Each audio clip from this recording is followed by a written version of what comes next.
You're watching Dakota First News Weekend.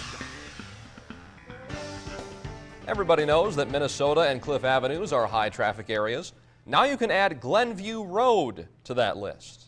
Good evening, everyone, from Dakota First News. Glad you could be with us tonight. 'Tis the season for road construction here in South Dakota. Sioux Falls isn't immune, you know that if you're driving around, but one project in particular has residents of a South Side neighborhood concerned, and that's our 10 o'clock top story on this Sunday evening. The project in question is Cliff Avenue between the Big Sioux River and Tomar Road. Cliff is being widened to 5 lanes to better control the increase in traffic on the south side of town.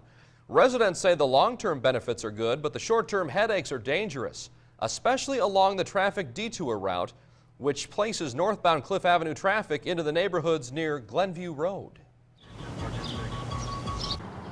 Now, the Department of Transportation is urging drivers in that area to use an alternate route, not necessarily Glenview Road.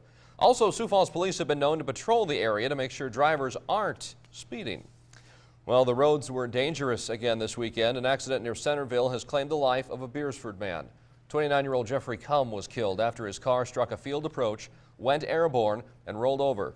Cumm was thrown from the car and pinned under the vehicle. The accident is still under investigation. We've been telling you about this for a couple of months now, but it bears repeating. Farmers, keep an eye on your anhydrous ammonia supply. Now, farmers typically use the substance as fertilizer on their fields, but too often the ammonia is being stolen by drug dealers. They're using it to make methamphetamine. So how widespread is the problem, you ask? Well, already this year, 3 meth labs, 2 in Tripp and 1 near Bridgewater, have been busted. Residents in the Harrisburg School District go to the polls this coming Tuesday to decide the future of a proposed new high school. On the ballot is a $7.6 million bond issue that would help cover most of the estimated $9 million in construction costs. Similar ballot issues in recent years have gone down in defeat. Stay with KSFY for continuing coverage. Well, this weekend was one of pomp and circumstance across much of the nation as high school and college students received their diplomas and flipped their tassels. At the Sioux Falls Arena this afternoon, these Augustana College graduates are the last class for outgoing President Ralph Wagner.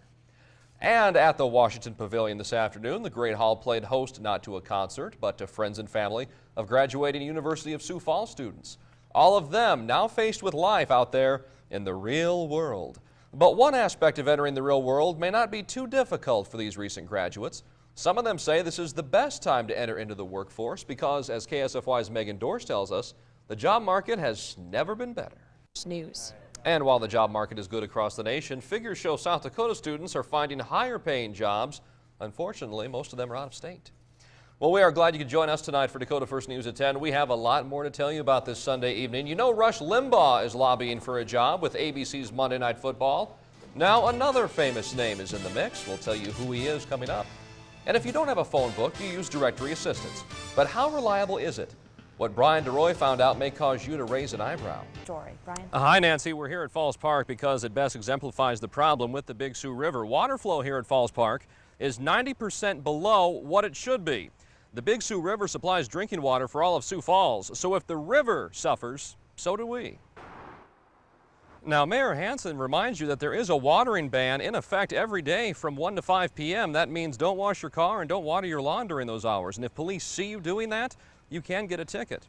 The problem not just affecting rivers here in the area, also creeks, lakes, and streams. We have some video for you here from the Valley Springs area where you can see that the water on this stream very, very low, and every day that passes, more of the creek bed bottom is exposed. It's the result of too many days in a row with too little moisture. Problem very widespread as well. Big Sioux River at Del Rapids, close to 4 feet below normal. Same deal for the Missouri River at Sioux City, 4 feet below normal. And the Des Moines River at Jackson, Minnesota, now close to 5 feet below normal. The answer to all of this would obviously be more rain, but that rain would also solve another ongoing problem, the situation with grass fires. This controlled burn in Lincoln County on Monday night didn't get out of control. Coupled to that, the fact that the burning ban in Minnehaha County has been lifted. So everything is okay, right? Fire officials say no. Ditches. Now, Johnson reminds you that if you are planning a controlled burn, the best thing you could do is call your local volunteer fire department. They can help you keep the fire in check and not have a situation with a grass fire going out of control. Once again, the remedy to both these situations, rain, rain, rain. Any in the forecast. In-depth coverage continues now with meteorologist Phil Schreck. Hi, Nancy. That's exactly it. The federal government says too many over-the-road drivers aren't getting enough rest. That, in turn, impairs their judgment and puts your life at risk. But the government's solution is almost as controversial as the problem itself. This July 97 accident killed 2 people. The driver was tired and fell asleep at the wheel. Federal regulations are in place to prevent accidents like this. A driver cannot drive more than 10 hours a day without a valid 8-hour break. The regulations include drivers keeping a written log of their hours driven and their hours of rest. Those logs can be fudged, says the government, and sometimes are. The federal DOT wants a computer log to be placed in every semi-cab to keep track, like a flight recorder. This is supposed to be your privacy, and here out here doing your job. And all of a sudden they want everything on camera, everything on video, everything in computers. It's ridiculous. Sandi East has been driving semis for 18 years. She says these are the facts. Drivers never get enough sleep and never will. You're pushed anyway. You know, you're pushed going out, you're pushed coming back. And if they do that and they make us run less hours, more time, the freight's not going to get there. Driver Woody Williams takes it further. He says if the drive recorders end up in his rig, he'll short-circuit it somehow. If a human makes it, a human can mess it up. And then there'll be a way around it somehow or another. Traffic moving smoothly on I-90 tonight as the rain starts to fall just north of Sioux Falls here. Now, there is a definite reason for this government solution, and here it is. They estimate that nationally about 800 people are dying every year due to driver fatigue. We are live just north of Sioux Falls along I-90 with photojournalist Colin McKenzie. I'm Brian Allen, Dakota First News. Heading north on I-29, we ran into the leading edge of the storm, and it looked like it meant business. Severe thunderstorm warning continues until 10:15. Then the rain hit. Visibility was half a car length. Pull off to the side of the road and just wait. Again, The rain added up. Street flooding was immediate. Pea-sized hail dotted the ground. Just came just like that. It was still and quiet, and then there it was. Drainage ditches flowed like rivers. This apartment complex near SDSU was overrun by water. The wind left its calling card. Trees were down all over. Leaves were shellacked onto cars. The winds that ripped through Brookings were upwards of 70 miles an hour. The parking lot of the Brookings Mall here is a makeshift car lot. The winds were so strong that this boat, which was parked in that lot, ended up right here. Pete Bolzer was driving down the street when he realized he was sharing the road with a boat. Blew out of the mall parking lot and was headed straight down 22nd Avenue. That was just from the first storm. Weather radar indicated a second storm coming in from the west. Cars downtown drove with their lights on. It was that dark. Then the rain started all over again. Local emergency officials estimate an inch of rain fell in just 20 minutes. 2 storms in 2 hours, all before noon. With photojournalist Colin McKenzie, Brian Allen, Dakota First News.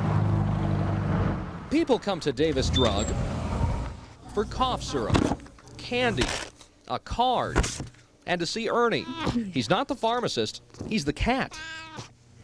Ernie's a town celebrity. Tom Lavin is the pharmacist. For 2.5 years, 17-year-old Ernie the cat has called the pharmacy home. Anybody can pet him, anybody can pick him up. He's cute and cuddly. Ernie loves almost everyone. Now, most cats feel about me the way they feel about water, and I mean it. They dislike me, they loathe me, they can't stand me, but Ernie here, okay, Ernie feels the same way. But he really is a nice old cat. The easiest way to Ernie's heart? Through his stomach. Ernie likes to eat. A lot. We have college kids come in just to see him. Nursing student Missy Simpson is here. It's the first time I've ever been here. Ernie's life is a local legend. We were walking down here. I said, God, isn't that the place where the cat is? Come on, But Ernie. the true love story here involves a woman named Henrietta Fisher. Poor Ernie. This past Tuesday was Ernie's birthday. Henrietta got him a card. It says, a little bird told me you were another year older, so I ate him. Ernie rules the roost, but the people give him the power. He's a treasure with an attitude. Thus the warning when you leave, don't let the cat out, no matter what he tells you. Brian Allen, Dakota First News.